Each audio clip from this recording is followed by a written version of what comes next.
May 23 കോർസിക്കയിലെ വിശുദ്ധ Julia പീഡനത്തിനിരയായവരുടെ രക്ഷാധികാരിയാണ്. കാർത്തേജിലെ പ്രഭുക്കന്മാരായ മാതാപിതാക്കൾക്ക് ജനിച്ചു.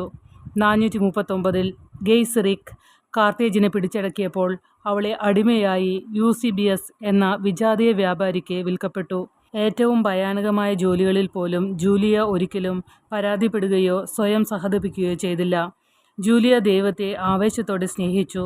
ജൂലിയയുടെ പ്രതിബദ്ധതയിലും ഭക്തിയിലും ആകൃഷ്ടനായ യൂസിബസ് ഗ്യാലിലേക്കുള്ള യാത്രയിൽ അവളെ തന്നോടൊപ്പം കൂട്ടി. കൊറീസ്ക എന്നറിയപ്പെടുന്ന ഒരു ദ്വീപിൻ്റെ വടക്ക് ഭാഗത്തെത്തിയപ്പോൾ ഒരു പുറംജാതി വിഗ്രഹാരാധനയിൽ പങ്കെടുക്കാൻ അദ്ദേഹം തൻ്റെ കപ്പൽ നങ്കൂരമിട്ടു.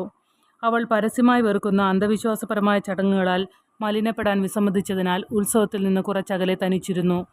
ദ്വീപിൻ്റെ ഗവർണറായ ഫിലിക്സ് ജൂലിയ തങ്ങളുടെ ദൈവങ്ങളെ അപമാനിക്കുകയാണെന്നും അവൾക്ക് പകരമായി മികച്ച 4 സ്ത്രീകളെ അടിമകളായി നൽകാമെന്നും വാഗ്ദാനം ചെയ്തു. ഇത് നിരസിച്ച യൂസിബസിനെ ഒരു വിരുന്ന് തയ്യാറാക്കി മദ്യപിപ്പിച്ച് ഗാഠനിദ്രയിലാഴ്ത്തി. ഫെലിക്സ് അവൾ തന്നെ അനുസരിച്ചാൽ സ്വാതന്ത്ര്യം നൽകാമെന്നും അല്ലെങ്കിൽ ദൈവങ്ങൾക്ക് ബലിയർപ്പിക്കുമെന്നും പറഞ്ഞു. ക്രിസ്തുവിനെ നിഷേധിക്കാൻ അവൾ വിസമ്മതിച്ചു.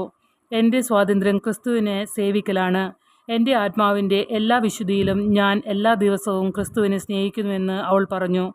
ഇതിൽ രോഷാകുലനായ ഫെലിക്സ് ജൂലിയയെ മുഖത്തടിക്കുകയും തലമുടി പിഴുതെടുക്കുകയും മരിക്കുന്നതുവരെ ക്രൂശിലേറ്റുകയും ചെയ്തു.